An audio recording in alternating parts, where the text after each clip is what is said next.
Happy Friday, dear Digital Banking Pro. It's that time of the week again to calibrate your mind and brain to a strategy talk level. My name is Ola Sundell from Fintech Farm and Digital Banking Academy. It's a crispy Friday afternoon in Helsinki.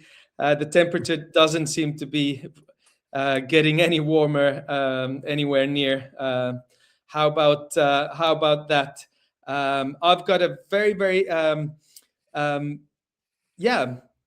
of a thought-provoking theme here today to sort of share with you. And to do that, I've got a guest from CGI, Jussi Mäkinen. Hi, Jussi. Good to have you join this Friday for the Digital Banking Strategy Talk. How are you? Hey, well, happy to be here, and right before the weekend. So save Exactly, the best for the last, right? That. There is a purpose for that. The theory is Friday is the best time and day of the week to think outside of the box, but still be kind of, linked to the work, not just the pub or whatever you do on your free time.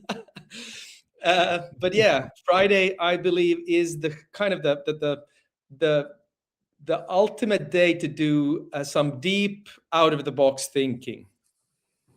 Sounds good. Sounds about right. Monday to and then Thursday. We got the pub afterwards, right?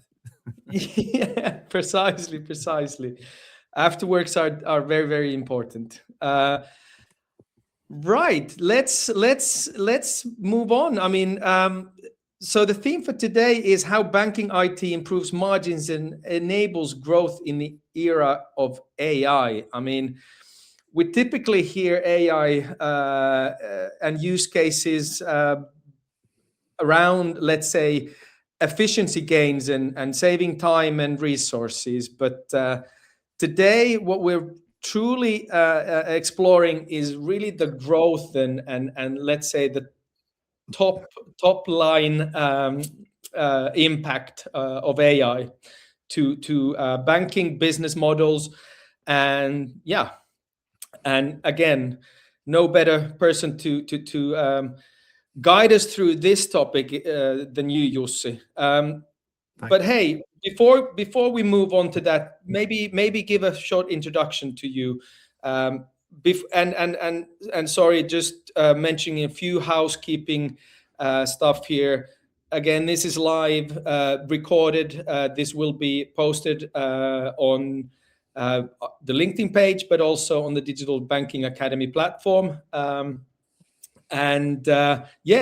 Educational, aim to ground this in AI talk in bank economics, and direct this discussion to CIOs, CDOs, CTOs, and business heads at banks, and perhaps wider financial services industry.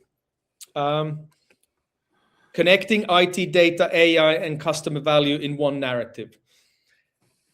Thank you. And Jussi, bit of an introduction to you.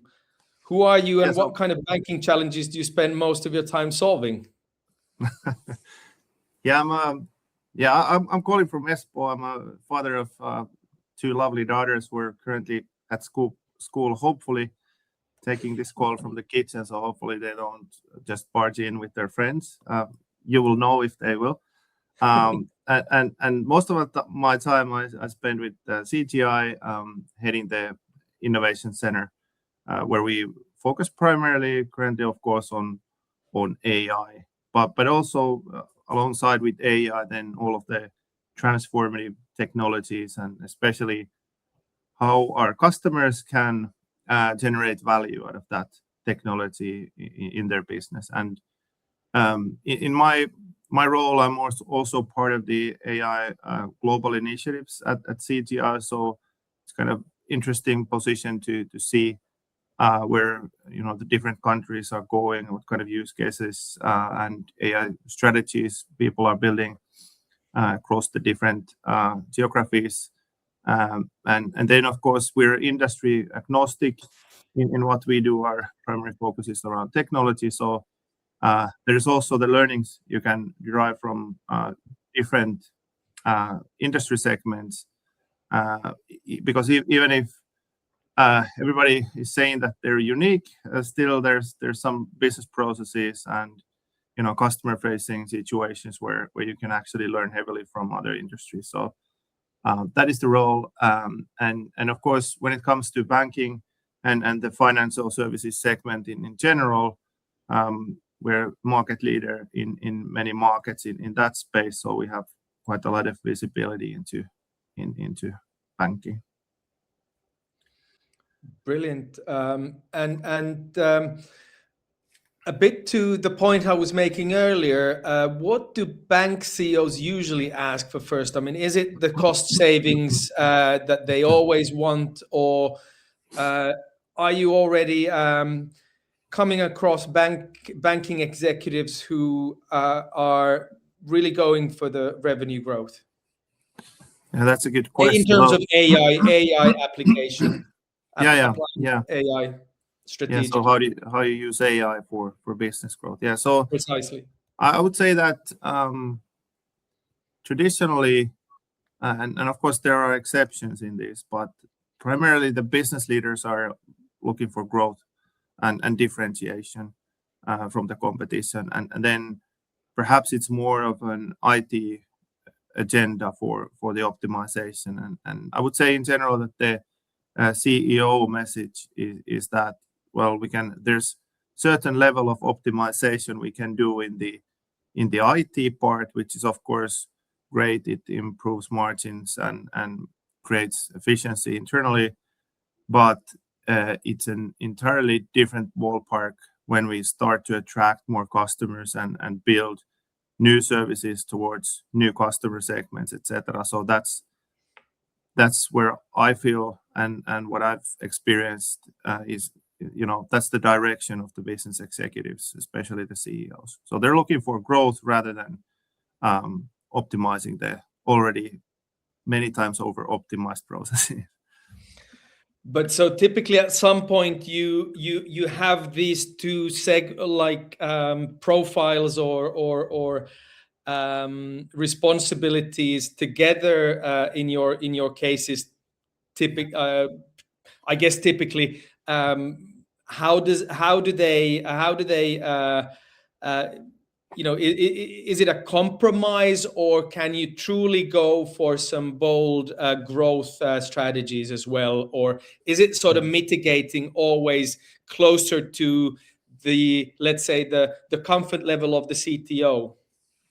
Yeah, so whatever you do, you of course on the business side you need enablement from the technology standpoint. So you need, of course, data platforms, and then when it comes to such highly regulated industry, of course, have to have the legal teams with you, the compliance officers, etc., just to verify that what you're innovating is something you can actually deliver towards the customers and, of course, internally.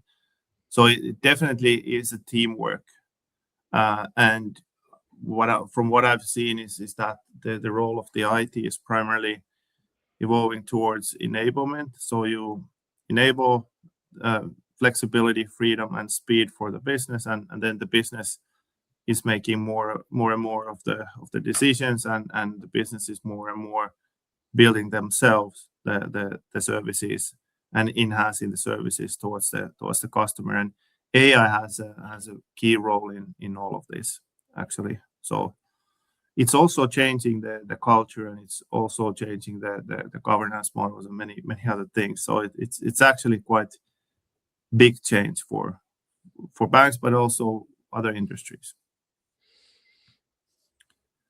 But do they unite under, let's say, is it a common problem that you are solving, or do you feel that you still are solving different problems to IT and different problems to business? Yeah, it depends. It depends really on the organization. And there are some really strong business-driven CIOs out there and CTOs. who their head is all about business and then technology. But I think, like I said, it's like primarily technological enablement that the tech people are focusing on. So basically enabling the freedom and speed for the business. That's the thing. And then perhaps the business people don't yet know the possibilities out there with technology. So that's also like an emerging role for the CIO to educate the business stakeholders on what's possible. And therefore, of course, the role of CIO is in a way developing towards that evangelist type of task as well. Very interesting. Very interesting. I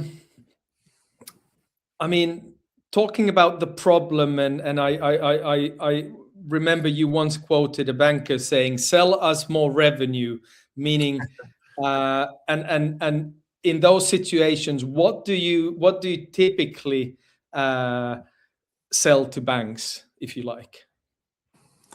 Yeah, that's a really difficult question, obviously, but yeah, and it of course varies between the organization. So in some case, you will have the core system landscape in such a shape that it's impossible for you to flex in the business. So perhaps we end up building enablement first, like building data platforms on top of which the customers are there then better equipped to innovate.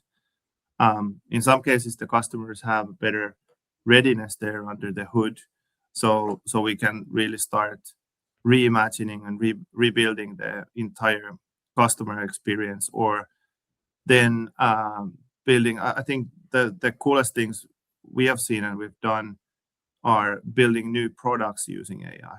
So with all of the understanding of the customers, also building new products and deploying those new products into market automatically. So that's probably some of the coolest things I've seen. And of course, the AI is enabling so many new things, and there's probably plenty of people out there just thinking about new ideas and taking those to market. And I think if you imagine that currently there are 8,000 AI startups emerging every day, so there's a lot of smart people across the different geographies thinking about these things, and I'm sure that the impact will be huge. But for us, I think the way we see it is that it's the customer engagement, it's the new products, and then it's about enabling all of that. Then there are some really mundane tasks that you have to do, like regulatory reporting and things like that. Take, especially for the smaller banks, take the focus away from the growth and building the business. So there's some of those aspects that we have experience in automating using AI.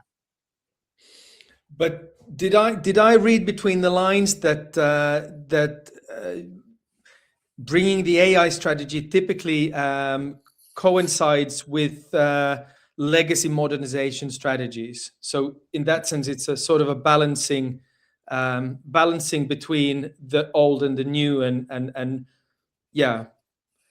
Yeah. So if you want to have successful processes, you want to have holistic services, then you will end up in a situation where you need access to data, right? So, and if you don't have the data, or then if you don't have the services like transactions that you can deliver, then you can't deliver the new services, right? So that's why there are these strategies of modernizing the core, and some of the organizations will have done this, like a big bang core banking modernization. Some of them have decided to keep the old ones and build layers on top of that, and some have done very little in that regard. So there are different strategies to that, and of course, I suppose that every strategy has their strong points, but I would if I were like banking CEO or CIO, I would focus on speed primarily. So which of these scenarios brings speed to our organization? Because that speed is the key. That's a good takeaway. That's a very good takeaway. Speed. Speed truly is a decisive factor in all of this. And just one more kind of perhaps around this problem and what it is the underlying problem, I guess we are talking about before moving on to more of the opportunities and examples around this topic. Is there a mindset shift that is required for banks to look at AI through a top line lens? Is that something that's still needed or? Yeah. So when I speak sometimes internally and then of course externally as well, almost every time we end up talking about braveness or bravery that you and the fact is that currently we're living at very interesting times. So everything is changing because of the AI. We're already seeing that transforming various industries heavily, and banking, of course, is no exception of that. So change management is crucial. It's critical capability to have, and then the fact is that AI will do more and more of the mundane tasks, the routine things in the organization, but also AI will be one of the key factors of differentiation. So what do you do with all of the brain power moving forward that the AI releases for the organization? How do you? So it's also a major educational challenge. So upskilling the people into new roles to rather than running a process somewhere, innovating on new ideas and how to make and build new revenue for the organization, how to serve the customers better, and how to work together with your new agent colleagues, for instance. So it's a major challenge for us all. Everybody should be thinking about what is my role moving forward. Today I'm doing this innovation thing, and maybe in a couple of years there will be agents doing what I do today. So will I start knitting, or what is it that I do moving forward? I don't know. That's what everybody should be thinking about. Absolutely, and I think you kind of conveniently introduced us to the next, let's say, topic in our discussion, which we want to center on, and which is the human in the loop question. I mean, digital banks, modern organizations overall, I mean, need to truly work smartly as humans together with technology. So kind of going perhaps a little bit back and continuing from the beginning of what you just said, but if we look end to end from idea to AI driven products, where do humans add the most value today, or where should they add the most value today? And in the next kind of period or sprint. It's quite rare where you have the autonomy for the AI today. So most of the time you will have human in the loop, just verify that things are going the right way. There's no hallucination, and then there are of course these legal boundaries today that make it mandatory for. So you may have a AI assisting a decision, but you have to have a person still making that. And I will raise also a point of the importance of your legal organization and so that they are really up to speed with the legal and regulatory requirements in general. So that is so you basically you need those people and hopefully creative and talented people in the legal desk to think about what is really truly restricted and what are our capabilities. There was actually one CEO of a bank who said that our differentiation is actually right between go and no go. So it's really close to being no go, but it's still okay to deliver, and that's sometimes the area where you can differentiate. But without a good legal team to create the boundaries, it's difficult to do. And then when you think about the general processes, like oftentimes it's really like regulated. So you have to have the people there, but also there are some legal changes now upcoming where you might be able to give more autonomy for the machines, and then you perhaps place the people in more creative tasks around perhaps the customer experience related to the process or something like that. But currently, I think the consensus is that when you think about it, are we all going to be home and without work in like 10 years? I suppose the consensus is that this AI boom is actually or will start generating more work for people around, but the work is a bit different then. So you need the change management. It's a long answer, but today you need people almost everywhere still. Then with the regulatory changes, you can automate things without people, so more autonomy, and then you need to think about the people strategy at that point. No, that's 100% what we're thinking at Digital Banking Academy as well. The people strategy now that organizations are undergoing, I don't know, just immense changes coming from the outside. AI being one, but and technology overall, but then the global competition, but and the risk landscape. I mean, it's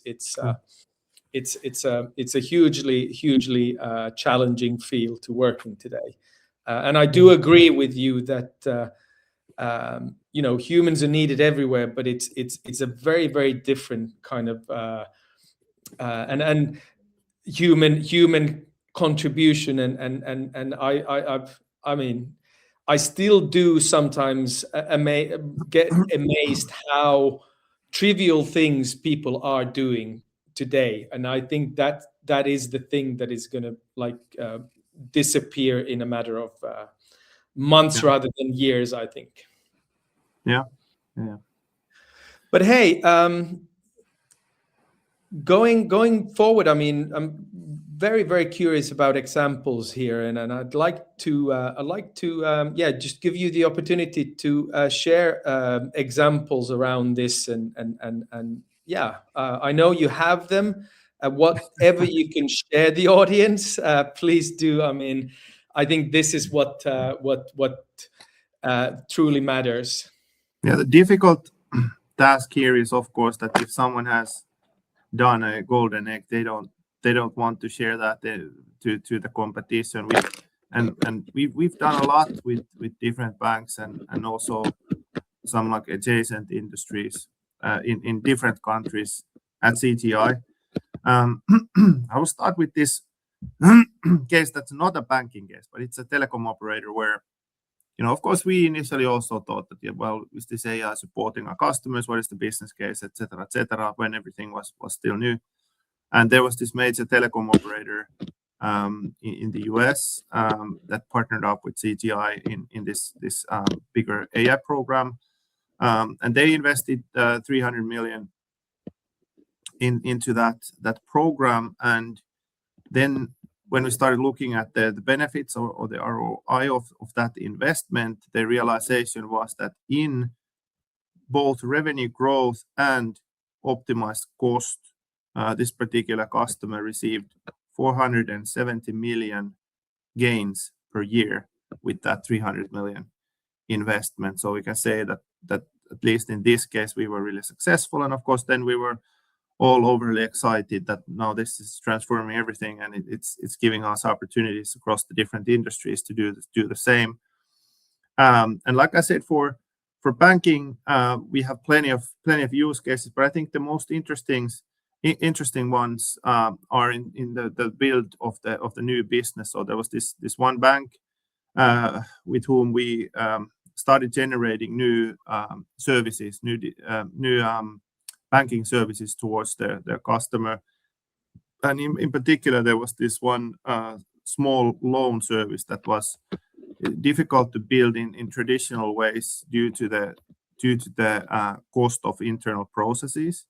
But we ended up using AI to actually first design the product and then to deliver the product to the extent of or to the degree enabled by regulation, and now it's a $7 billion business for that bank. So there's a lot of innovation that you can actually build, and you can ask the new friends, agents out there that what are the best ideas to differentiate and build new capabilities. And that's, by the way, an area where we have also focused and invested a lot, so that we have this like financial segment intelligence that can support our customers also in decision making.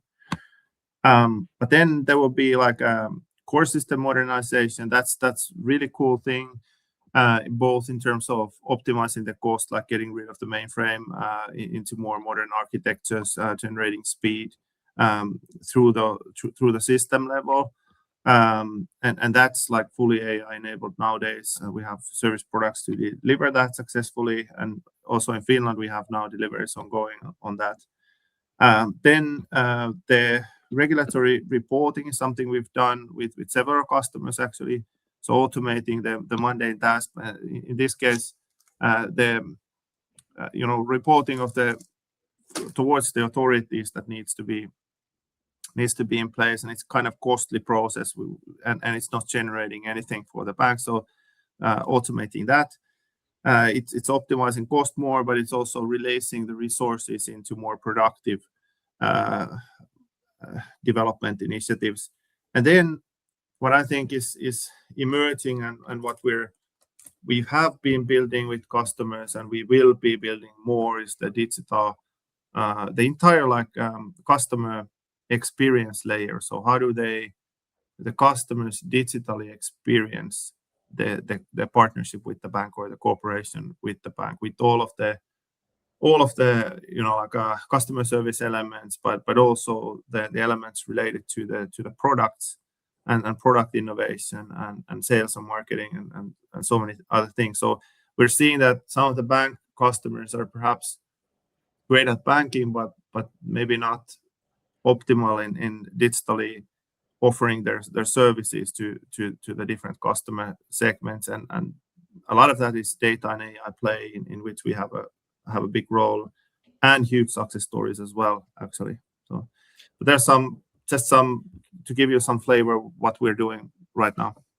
Yeah, and I mean that's a great way to round this discussion up. I mean, we like to keep it 30 minutes to keep it compact and perhaps as part of your lunchtime entertainment during your Fridays. But where do people best get in contact with you and CGI to talk more about that? Was it 700 billion case you mentioned? I mean, what was the number? You mean the 7 billion? 7 billion. 7 billion a year, 7 billion a year, yeah. It's still a business, 700 million or something. I got them wrong. Glad I straightened that up. 7 billion. But Yeah, that's a huge number. Yeah, of course. And for all this, of course, you can contact myself, jussi.mäkinen@cgi.com, or then my friends. And we actually have this great guy who's joined us in Finland called Markus Kinni.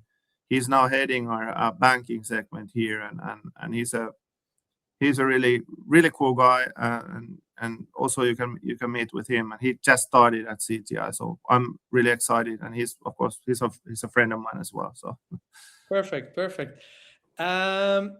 Any blind spots we've kind of to highlight at the end of this talk? Anything you feel banks regularly underestimate? Just in a brief. Yeah. So I think I would say developer productivity. So there's so many things that I could raise here, but developer productivity is one thing that seems to be underestimated, especially in the Central Europe. What I've seen is that people are still developing their applications and modernizing their applications in very traditional ways, whereas you could generate a lot of speed using AI as part of those processes. So that's and maybe people are scared.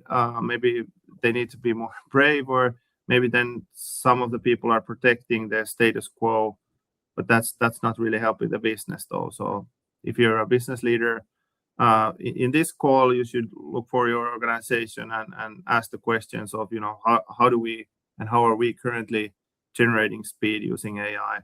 Because I'm repeatedly saying speed because that enables you to try and fail and to build and to innovate faster and more cost efficiently. Thank you, Jussi. That's all we have time for today. But please remember, at Digital Banking Academy, we regularly have our conferences in Helsinki. So hope to see you also at the Nordic Fintech Summit, May 21st, the main conference day, and the activities around that. More talk on AI definitely there. Going deeper into payments and these verticals inside of banking and finance. Thank you so much, Jussi. Hope you have a good Friday and weekend ahead, and looking forward to meeting you face to face at Nordic Fintech Summit as well. Yeah, see you there. Thank you. Thank you, guys. Thanks for having me. Thanks. All right. Bye-bye. Yes, bye.